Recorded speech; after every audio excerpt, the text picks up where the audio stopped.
नमस्कार दोस्तों, स्वागत है आपके अपने YouTube चैनल संस्कृत अड्डा पर। दोस्तों, आज की जो वीडियो इसमें करने वाले हैं आपका हरियाणा में जो टीचर एलिजिबिलिटी जो टेस्ट होगा टीटी पीटी वाला, तो आपके एग्जाम के लिए महत्वपूर्ण क्वेश्चन आज की वीडियो में हम यहाँ पर लेकर आए हैं और सभी क्वेश्चन महत्वपूर्ण हैं। कल वाली वीडियो भी अगर आपने नहीं देखी थी तो उसे जो आप देख लीजिएगा और इस वीडियो के अंत में आपको मिल जाएगी। तो अब जल्दी से अपने क्वेश्चन देख लेते हैं, जिसमें हमारा पहला क्वेश्चन है। और अगर आप स्टेट के अलावा जो एग्ज़ाम है उसकी अगर आप तैयारी कर रहे हैं तो क्वेश्चन आपके उस एग्ज़ाम के लिए भी महत्वपूर्ण है। तो पहला क्वेश्चन आ जाता है, जैसे श्रीमद् भागवत गीता है, महाभारत की किस पर्व से है? क्योंकि सबसे बड़ा महाकाव्य है महाभारत, 1,00,000 श्लोक थे इसमें, महर्षि वेद व्यास जी के द्वारा रचित है। तो ये भगवत गीता इनमें से कौन से पर्व में से थी? शांति, भीष्म, वन या उद्योग पर्व में से। और इसमें जो हमारा यहाँ पर सही आंसर जो ऑप्शन सी वाला है, तो कौन सा था यहाँ पर? ये भीष्म पर्व था। तो इनमें जैसे महाभारत है, अब इसके पर्वों के नाम भी एग्जाम में पूछ ले जाते हैं, तो उसको भी जो आप याद रखिएगा। और यहाँ पर आप इन सारे जो पर्व हैं इनके नाम आप देख सकते हैं, क्योंकि इनके क्रम जो है वो भी एग्जाम में पूछा जाता है। सबसे पहले जैसे आदि पर्व आ जाता है, कथा का आरंभ, कुरुवंश और पांडवों के जन्म के बारे में वर्णन है। सभा पर्व आ जाता है, चौसर का खेल और द्रौपदी का चीरहरण। और जो उनके द्वारा जो रचित है शिशुपाल महाकाव्य, वो इसमें से था। वन पर्व हो गया, किरात अर्जुन महाराजा से, पांडवों का 12 वर्ष का वनवास। विराट पर्व, पांडवों का 1 वर्ष का ज्ञातवास। उद्योग पर्व, युद्ध को टालने के प्रयास और श्री कृष्ण का 2 शांति दूत बनकर जाना। यह आ जाती है भीष्म पर्व, युद्ध का आरंभ और श्रीमद् भागवत गीता का उपदेश। द्रोण पर्व, द्रोणाचार्य का सेनापति बनना और अभिमन्यु वध। इसके बाद है कर्ण पर्व, कर्ण का सेनापति बनना और उनका वध होना। शल्य पर्व, शल्य का सेनापति बनना और दुर्योधन का वध। सौप्तिक पर्व, अश्वत्थामा द्वारा रात्रि में सोते हुए पांडव पुत्रों का वध। स्त्री पर्व, गांधारी और अन्य स्त्रियों का विलाप। शांति पर्व, युद्ध के बाद युधिष्ठिर का राज्याभिषेक और भीष्म पितामह द्वारा राजधर्म का उपदेश। अनुशासन पर्व, भीष्म पितामह द्वारा युधिष्ठिर को धर्म और नीति का उपदेश। आश्वमेधिक पर्व, युधिष्ठिर द्वारा अश्वमेध यज्ञ का आयोजन। आश्रम वार्षिक पर्व, धृतराष्ट्र, गांधारी और कुंती का वन में प्रस्थान। मौसल पर्व, आपसी युद्ध में युद्ध वंश का विनाश। महाप्रस्थानिक पर्व, पांडवों की हिमालय की ओर अंतिम यात्रा। और स्वर्ग आरोहण पर पांडवों का शरीर स्वर्ग में प्रवेश करना। तो इस प्रकार से ये 18 पर्व हैं, इनके क्रम आप याद रखिएगा। अगला क्वेश्चन आ जाता है, शब्द है नित्य कृतकवाद। इसमें हेतुभास था। हेतुभास कल वाली वीडियो में हमने 5 पढ़े थे, कल वाली वीडियो नहीं देखी है तो इसे देख लीजिएगा। और कौन सा हेतुभास है इसमें? तो इसमें हो जाएगा बी वाला, विरुद्ध। नेक्स्ट है संख्या स्वीकार करता है। अब असतः सत जायते, एकस्य सतः विवर्त, कार्य जातम न वस्तु सतः सत जायते, सतः सत जायते। तो संख्या जो है किसको स्वीकार करता है? कि सत से सत की उत्पत्ति होती है, जो कि ऑप्शन सी में है, सतः सत जायते। क्योंकि संख्या के अनुसार सत कारण से ही सात कार्य उत्पन्न होता है, अर्थात कारणों में उसके व्यापार के पूर्व अव्यक्त रूप से विद्यमान कार्य या कारण व्यापार के पश्चात अव्यक्त रूप में उत्पन्न होता है। जैसे प्रकृति में उत्पन्न होने वाले महत अहंकार आदि तत्व उसमें अव्यक्त रूप से विद्यमान रहते हैं, अथवा दुख से उत्पन्न होने वाला दधि कारण व्यापार के पूर्व विद्युत में विद्यमान रहता है। तिलों में तेल होता है, जैसे वो पहले से ही है, बाद में तो नहीं डाला जाता। नेक्स्ट है, न छिपाए गए उपमेय पर उपमान का अभेद आरोप होने पर अलंकार। उत्प्रेक्षा, परिसंख्या, रूपक या उपमा। तो न छिपाए गए उपमेय पर उपमान का अभेद आरोप होने पर अलंकार। तो कौन सा अलंकार होगा फिर इसमें? तो अलंकार होगा जो कि ऑप्शन सी में है, मतलब रूपक।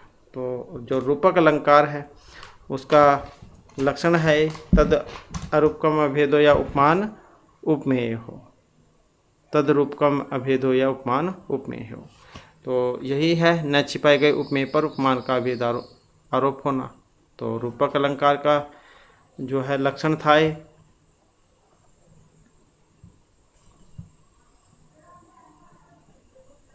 नेक्स्ट क्वेश्चन है हमारा, पृथु कार्तस्वर पात्रम भूषित निशेष परिजनम देव है, विलसत कृणगणन संप्रति समायो हो सधनम, किस अलंकार का उदाहरण है? कंप्लीट श्लोक था।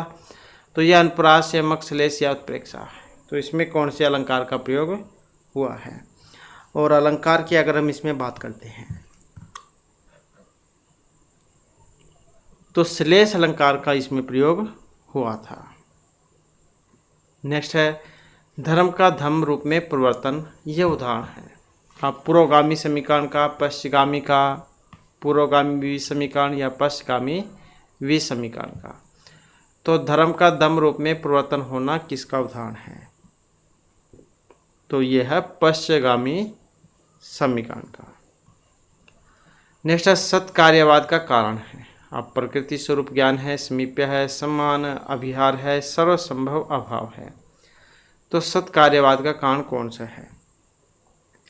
तो असत कार्यवाद का कारण सर्वसंभव अभावात है, जो कि ऑप्शन डी में है। क्योंकि सांख्य कार्य में एक श्लोक भी था जिसके माध्यम से जब बतलाया गया था, असद कारणात उपादान ग्रहणात सर्वसंभव अभावात शक्तस्य शक्य कारणात कारणभावात सत्कार्यम। इसके बाद है संख्या की प्रकृति, अव्यक्त त्रिगुणात्मिका प्रधान या प्रधान है। किस प्रकार है संख्या की प्रकृति? तो संख्या के अनुसार प्रकृति क्या है? त्रिगुणात्मिका है। तीन गुण कौन से हैं? सत्व रज और तमोगुण। नेक्स्ट है, भोक्तृभाव किसकी सत्ता का परिचायक है?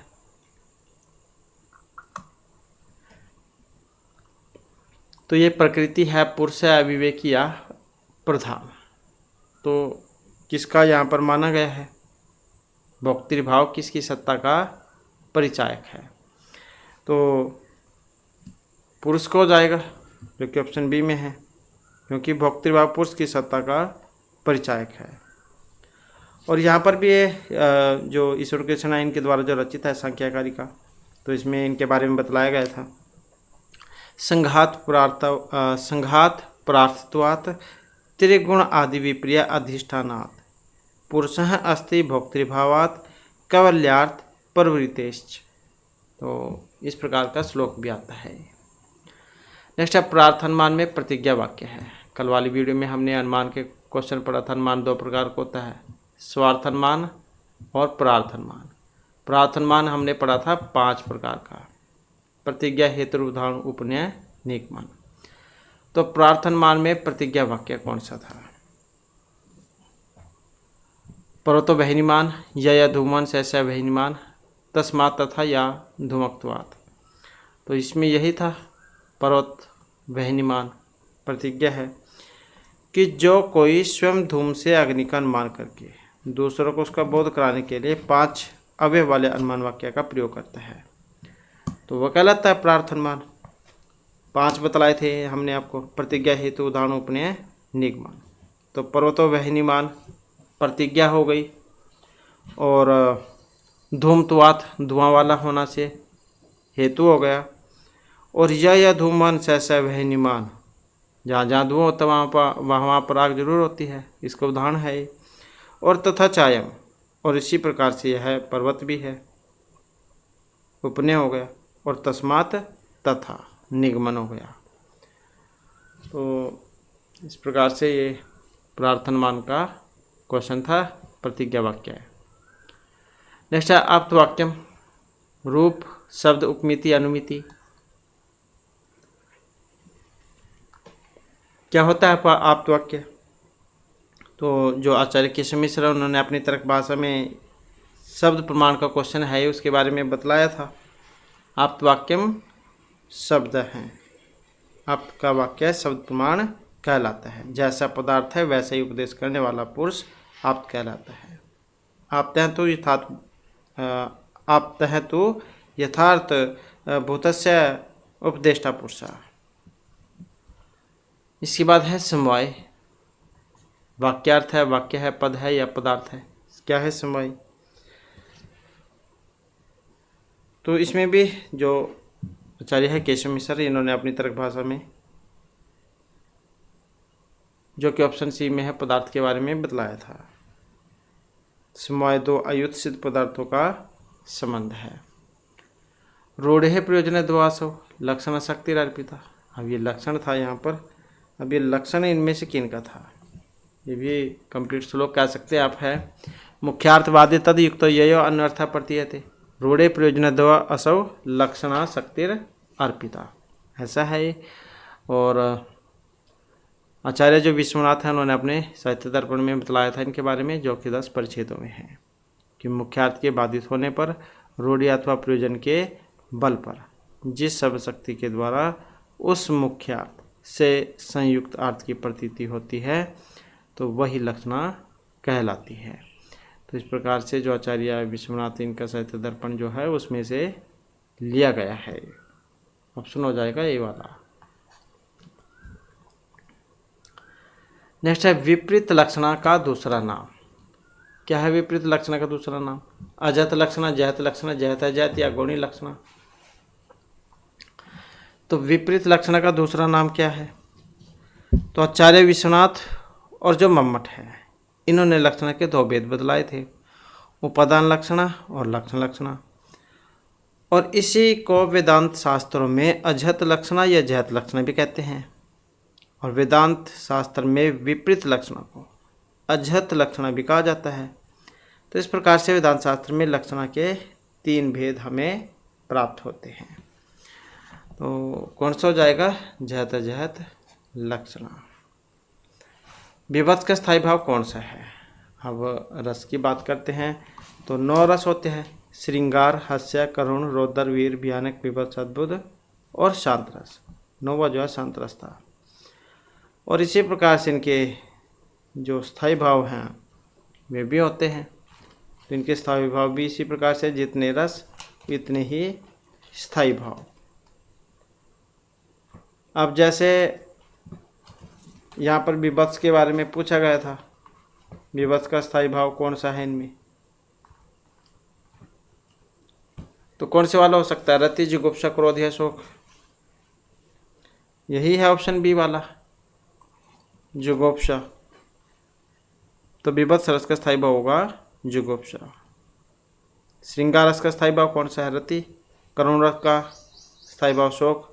रौद्र रस का स्थायी भाव क्रोध होता है। तो इस प्रकार से है, और उनके सारों के स्थायी भाव भी अलग हैं, वर्ण और देवता भी अलग है।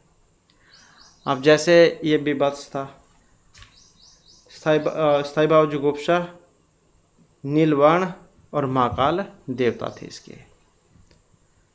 नेक्स्ट है स्त्री नाम शिक्षित पठितो मानसेषु, इस उक्ति से युक्त नाटक। उर्भंगम, मालविकाग्निमित्रम, अभिज्ञान शकुंतलम या विक्रमांक देव चरितम या विक्रमांक चरितम। तो स्त्री नाम शिक्षित पठितो मानसेषु, ये जो सुक्ति है यहाँ पर उक्ति तो ली गई थी।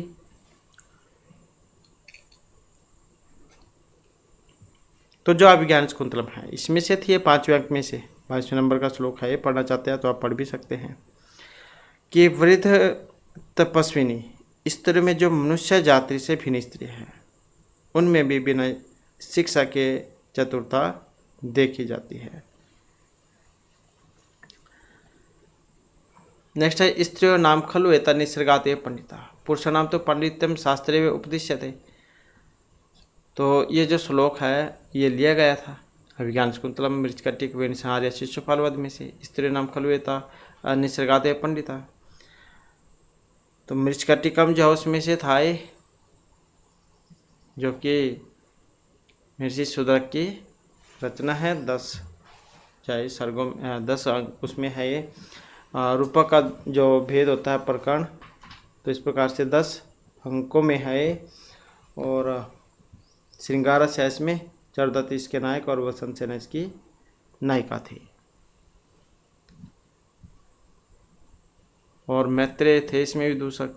कई बार विदूषक का क्वेश्चन भी देखने को मिलता है, तो मैत्रेय जो है इसमें विदूषक थे। अगला क्वेश्चन है लघुत्रय के अंतर्गत आते हैं लघुत्रय, बृहत्रय। दोनों ही महत्वपूर्ण है ये लघुत्रयी बृहत्त्रयी। तो लघुत्रयी में पूछा गया है कौन से ग्रंथ आते हैं इसमें। तो लघुत्रयी जो है होता है इसके अंतर्गत जो है इसमें ये वाले आ जाएंगे रघुवंश, मेघदूत, कुमार संभव। महर्षि कालिदास जब उनको लघुत्रयी के जाना जाता है क्योंकि ये तीनों उन्हीं के काव्य थे। इसके अलावा बृहत्त्रयी में आ जाएंगे किरातार्जुनीय, शिशुपाल वध और नैषधीयचरितम्। ये बृहत्त्रयी में आ जाएंगे। श्रद्धा विधि चैतित्री तयम तत्समागतम। कौन से नाटक का श्लोक था? मुद्राक्ष रामचरितम, विक्रम उर्वशी, अभिज्ञान शकुंतलम का। श्रद्धावित विधि चाइति त्रितम तत्समागतम। तो इसका संबंध है ऑप्शन डी से, अर्थात अभिज्ञान शाकुंतलम से। तो मरीच कहते हैं इसमें श्लोक था एक कंप्लीट। दिष्टया शकुंतला साध्वी सद पतिम इदम भुवान श्रद्धा विधम विति च इति त्रितयम तत् समागतम।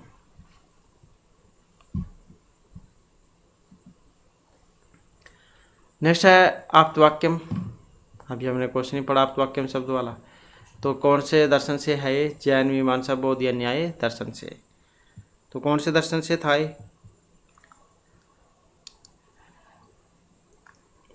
तो ये था न्याय दर्शन से। तो ये दर्शन जो है दो भागों में बटा हुआ था, आस्तिक और नास्तिक में। आस्तिक जैसे आप कहते हैं कि एक तो भगवान को मानने वाले, नास्तिक भगवान को ना मानने वाले। इसी प्रकार से दर्शन में था, वेदों को मानने वाले और वेदों को ना मानने वाले। तो ये आप्तवाक्यम शब्द जो है ये न्याय दर्शन से संबंधित है। नेक्स्ट है साहित्य दर्पण के अनुसार काव्य में जो रस की स्थिति है वो किस प्रकार की है?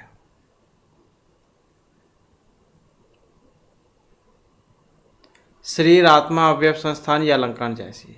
तो किस प्रकार की मानी गई है? रस एवं आत्मा सारूप जीवनधाय का यश है, ये कहा जाता है इनके बारे में। तो रस की स्थिति कैसी थी? आत्मा के जैसी। सबसे प्रधान होने के कारण रस ही जिसकी आत्मा है वह वाक्य रसात्मक कहलाता है। आचार्य विश्वनाथ का लक्षण भी था रसात्मक वाक्यम काव्यम वाला। तो कैसी है? आत्मा जैसी। नेक्स्ट है अभितानिवाद। ये मत है आनंदवर्धन, प्रभाकर गुरु, मीमांसक या मम्मट का। अभितानिवाद ये किन का मत है? तो ये है मीमांसक, कुमारिल भट्ट का। नेक्स्ट है चंद्रशेखरा में समास है, तत्पुरुष, बहुब्रीहि, द्विगु, कर्मधारय है। तो कौन सा चंद्रशेखरा में समास? चंद्रशेखरा चंद्रमा है शेखर पर जिनके। अब चंद्रमा किन के था? भगवान शिव के था। और समास बहुब्री होगा क्योंकि बहुब्री समास वहाँ पर होता है ना पूर्व ना उत्तर बल्कि अन्य पद प्रधान होता है। तो हमने यहाँ पर देखा कि चंद्रमा जहाँ शिखर पर है जिनके, ऐसा कोई व्यक्ति। तो किन के थे? भगवान शिव के था। तो अन्य पद प्रधान हो गया तो बहुब्री ही समास। चंद्रशेखरे यश। नेक्स्ट है क्षिप्त है। इसमें प्रत्यय कत्वतु सत्री तुमन कथ। कौन सा है क्षिप्त में?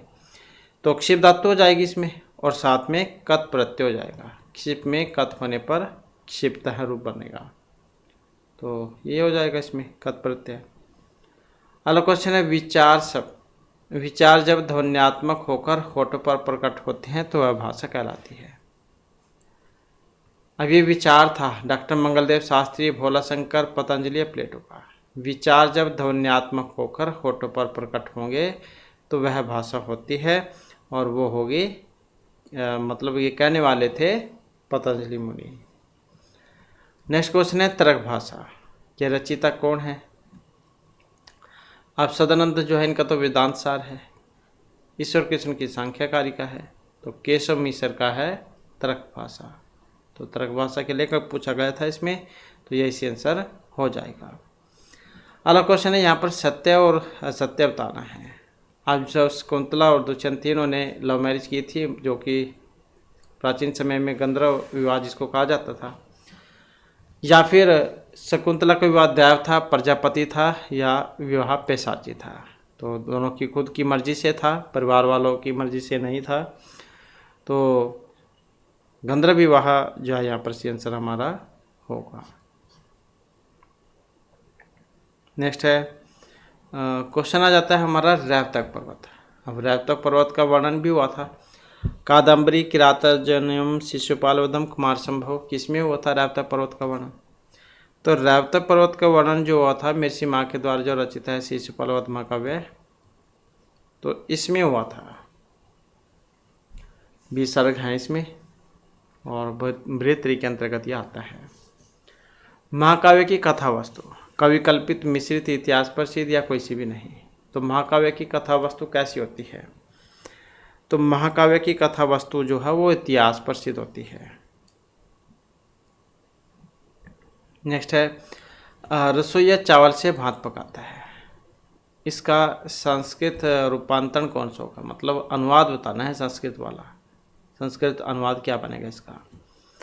तो यही बन जाएगा ऑप्शन ए वाला। 5 का है तंडुलानोदनम पच्यते।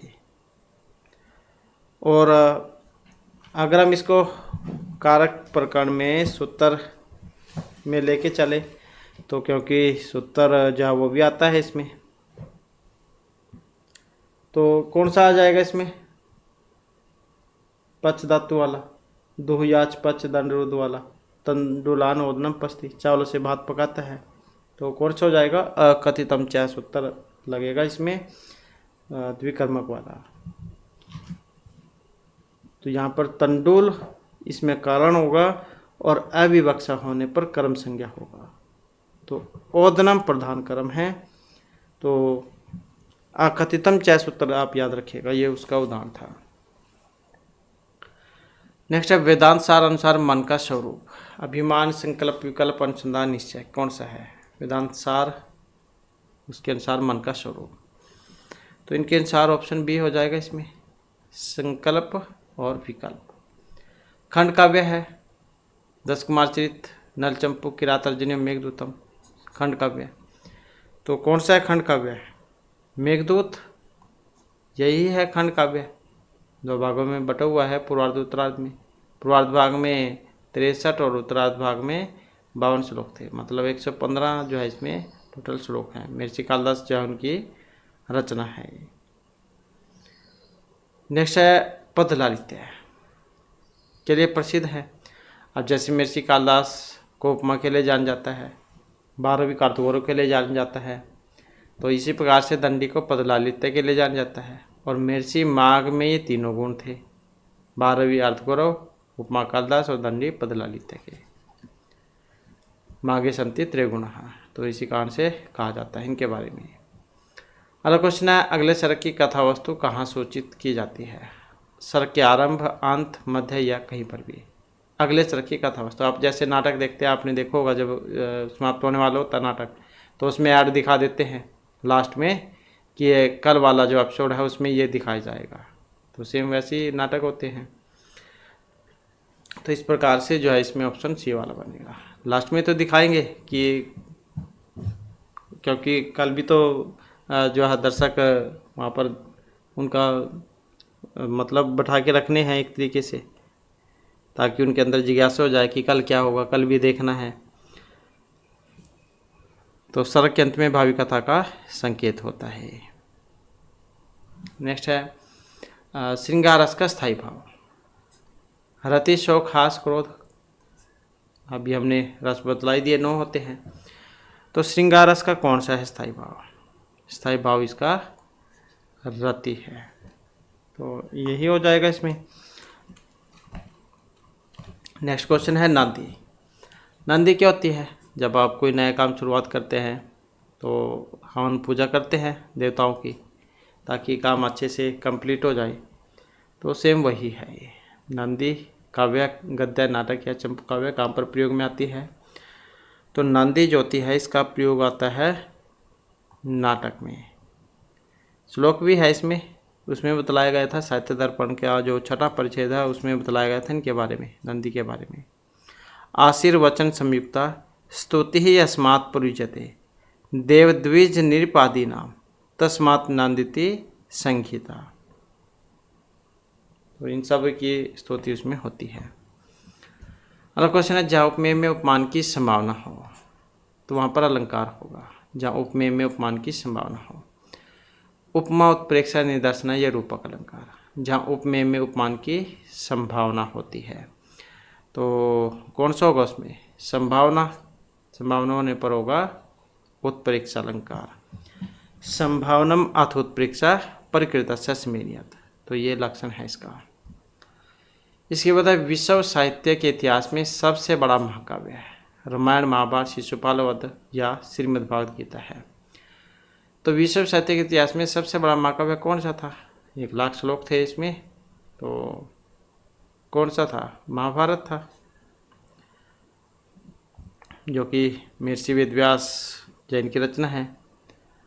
नेक्स्ट है, संध्या वंदनादि ये किस प्रकार के कर्म हैं? नित्य है, उपासना, नैमित्तिक, प्रायश्चित। सभी पूजा पाठ करते हैं अपने घर पर, तो हर रोज ही किए जाते हैं। तो ये किस प्रकार के हैं? उपासना कर्म।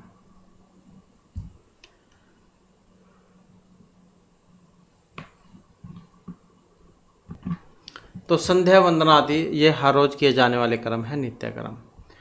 किस पंचीकृत पदार्थ में शब्द, स्पर्श, रूप, रस, गंध ये 5 गुण होते हैं? तेज, जल, वायु या पृथ्वी में। पंचीकृत पदार्थ में शब्द, स्पर्श, रूप, रस, गंध ये 5 गुण होते हैं।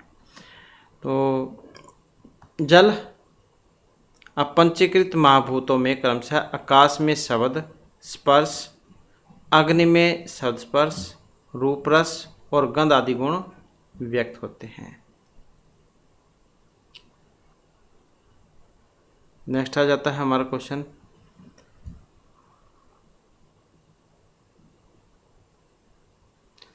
वस्तु है ज्ञानादि जड़ समूह ब्रह्मा त्रिगुणात्मक या अनिर्वचनीय। क्या है वस्तु? तो वस्तु जो है इसको क्या माना गया है? ब्रह्मा।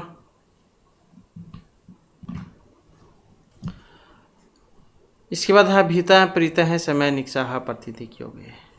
तो इनके योग में विभक्ति होती है। तो कौन सी विभक्ति का प्रयोग होता है? भीता, प्रीता है, समय, निक्षाह, प्रतियोगी। वार्तिक भी है।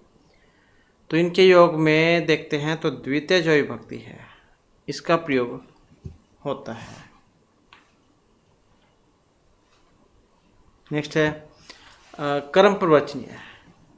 अब आंक के योग में कौन सी विभक्ति होती है? तो कौन सी वाली विभक्ति होगी इसमें? तृतीय, चतुर्थी, पंचमी, षष्ठी। कर्म प्रवचनीय अव और आंक के योग में। तो इसमें जो यहाँ पर विभक्ति है पंचम्यांग परिभी, ये वाला सूत्र आता है। तो कौन से वाली होगी इसमें? पंचम्यांग परिभी, आंग मर्यादा वाचने, अपरिवर्जने। ये कंप्लीट सूत्र है इतना बड़ा। तो इनके योग में पंचमी विभक्ति होती है। कर्म प्रवचनीय संज्ञक अप, आंग और परि के योग में अप, आंग, ये अप, आंग और परि के योग में पंचमी विभक्ति का प्रयोग होगा। जैसे अप हरे है, परि हरे है संसार, अमुक्त है संसार है, आसक्लाद ब्रह्मा। तो पंचम्यांग परि भी ये वाला सूत्र है, आंग मर्यादा वाचने ये वाला है, अपरिवर्चने ये वाला है। तो इनके योग में पंचमी। जिस मास में प्रथम पद प्रधान रहेगा, अब वो कौन सा होता है? तत्पुरुष, बहुब्रीहि, अव्यय, द्वंद्व समास। इसमें तो दोनों पद होते हैं, इसमें नहीं पद होता है, इसमें द्वितीय पद होता है। तो प्रथम पद फिर कौन से में होगा? तो इसमें ही होगा फिर अव्ययभाव समास में प्रथम पद, क्योंकि तत्पुरुष में तो द्वितीय पद प्रधान होता है, इसमें अन्य होता है, इसमें दोनों ही हो जाते हैं। तो बच गया एक, फिर यही हमारा सेंसर होगा।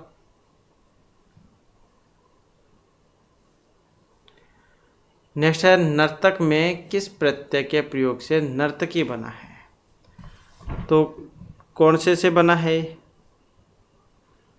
टाप, गीप, गीस, गीन, कौन सा लगा था इसमें? तो इसमें ऑप्शन गीस हो जाएगा, ये वाला गीस प्रत्यय है इसमें नर्तक में। सिद्ध गौरादिव्यास सूत्र आता है इसमें, गीस करता है, गीस का दीर्घी से एस बसता है, तो नर्तक में गीस और दीर्घी होने पर नर्तकी जो रूप है ये बनेगा।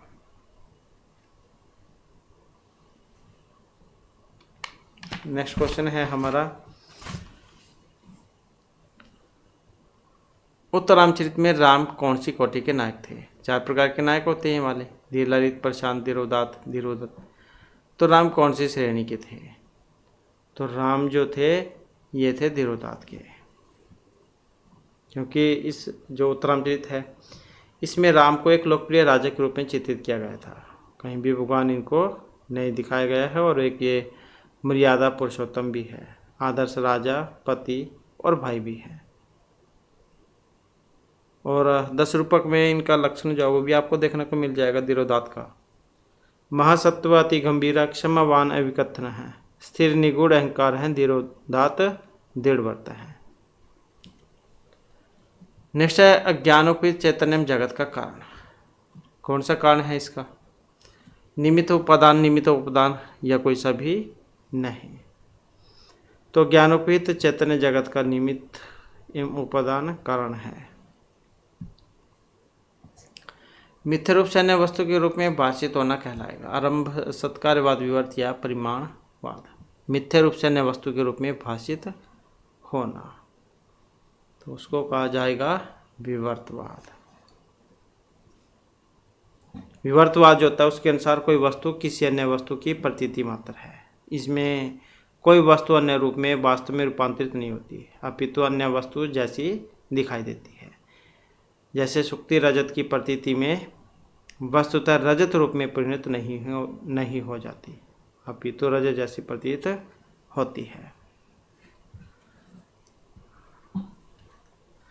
इसके बाद अध्यवसाय की सिद्धि होने पर अलंकार होता है। स्वभावोक्ति, अतिशयोक्ति, रूपक या उत्प्रेक्षा। तो ये लक्षण थे यहाँ पर अलंकार के। तो कौन से अलंकार जो है उसका लक्षण था यहाँ पर ये सिद्धते व अध्यवसाय से अतिशयोक्तिर निगदते, ऐसे आ जाता है। तो कौन से को होगा फिर? ये इसी को हो जाएगा अतिशयोक्ति का, क्योंकि उसी का लक्षण था ये अध्यवसाय की सिद्धि होने पर कौन सा होगा? अतिशयोक्ति अलंकार। सिद्धते व अध्यवसाय से अतिशयोक्तिर निगदते।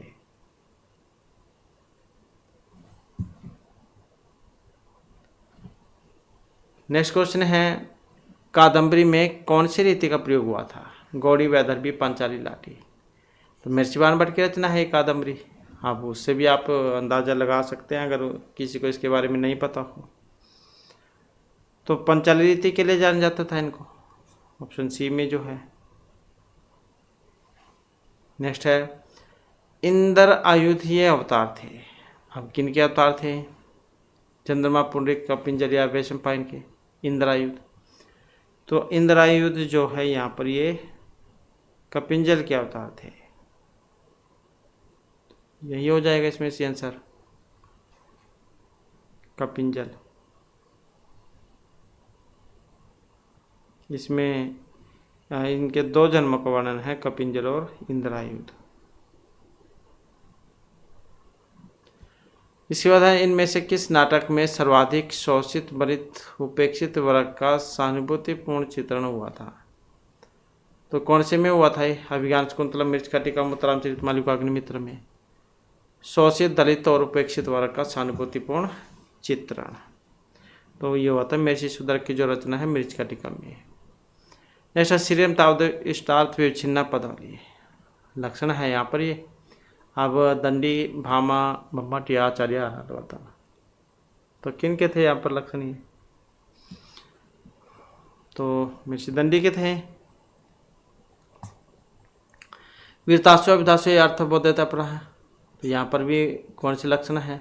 तात्पर्य, लक्षण, अभिधा, व्यंजना कौन सी है? वीरतास्व, अभिधास्व, ये अर्थबोधता पर है। तो ये था ऑप्शन डी वाला, व्यंजना वाला। व्यंजना वृत्ति का लक्षण है ये। तो अपना अपना अर्थ बोधन करके अपिता आदि वृत्तियों को शांत होने पर जिससे अन्य अर्थ का बोधन होता है तो वह शब्द में तथा अर्थ अधिक में रहने वाली वृत्ति व्यंजना कहलाती है। नाटक में कम से कम और ज़्यादा से ज़्यादा कितने अंक होने चाहिए? नाटक की बात है यहाँ पर। अगर सर्ग और तालव होते हैं तो नाटक जो होता है उसमें कम से कम 5, अधिक से अधिक 10 अंक होने चाहिए।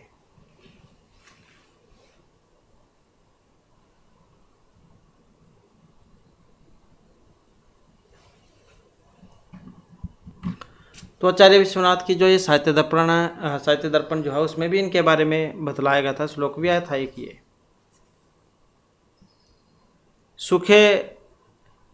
सुखे दुख सम उद्भ्रुति ही नाना रस निरंतरम पंचाधिका 10 प्रहत तरंग का प्रकृति था। मतलब कम से कम 5, अधिक से अधिक 10 अंक इसमें होने चाहिए। महाकाव्य होता फिर 8 होते, कम से कम 8, अधिक से अधिक 10 सर्ग होने चाहिए, क्योंकि महाकाव्य सर्गों में होता है और नाटक अंकों में। नलचंपू के रचिता है कल्हण क्षेमेंद्र विशाखदत्त त्रिविक्रम भट्ट। तो किन की रचना है? नलचंपू। तो त्रिविक्रम भट्ट की रचना है नलचंपू। तो इसमें तो त्रिविक्रम भट्ट जो यहाँ पर सी आंसर हमारा हो जाएगा। नव सर्ग गते मागे नव शब्दों न विद्यते, यह उक्ति किस ग्रंथ के लिए है? हमने आपको बताया था माघ सब प्रभारी। तो एक ही काव्य लिखा था इन्होंने, शिशुपाल वधम। तो इनके बारे में है नव सर्ग गते मागे नव शब्दों न विद्यते। क्योंकि इस महाकाव्य के 9 सर्ग तक पढ़ चुकने पर पाठक के लिए कोई शब्द शेष नहीं रह जाता है। तो इसके अंतर्गत ही संस्कृत कोश के लगभग सभी शब्द आ जाते हैं। नेक्स्ट है अभिज्ञान शाकुंतलम के किस अंक में विस्कंबक समाप्त होता है? द्वितीय, चतुर्थ, पंचम कौन से में होता है? तो ये हो जाएगा चतुर्थ वाले में।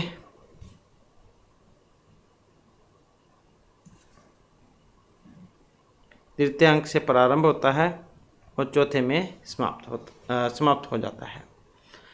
साहित्य दर्पण के अनुसार प्रथम परिच्छेद 10 परिच्छेद है इसमें, तो पहले वाले का नाम जो इसमें बतलाना है। तो प्रथम परिच्छेद काव्य स्वरूप निरूपण है। पाणिपादम में समास है। अब द्वंद्व समास जो है ये 3 प्रकार के होते हैं, इतरेतर, समाहार और एक शेष द्वंद्व समास। अब पाणिपादम में कौन से वाला है? पाणिपादम पाणी च पादौ च तेषां समाहार है, मतलब हाथ और पाँव का समूह। पाणी और पाद में द्वंद्व समाहार समास हो जाएगा, क्योंकि इतरेतर तो उसमें हो गए शिव के स्वामी, जहाँ पर दोनों अलग अलग होते हैं। और यहाँ पर एक ही बसता है, पितरौ, माता चाहे पिता चाहे, माता और पिता में जो इसमें से एक ही अकेला बसता है, एक शेष। तो इस प्रकार से पाणिपादम के बारे में पूछा गया था इसमें, तो संहार द्वंद्व का ये उदाहरण है। तो यही हमारी क्लास में महत्वपूर्ण क्वेश्चन थे। नेक्स्ट वीडियो की इसमें आपके लिए नए जो महत्वपूर्ण क्वेश्चन हम लेकर आएंगे। और हमारे साथ अंत बनाने के लिए धन्यवाद।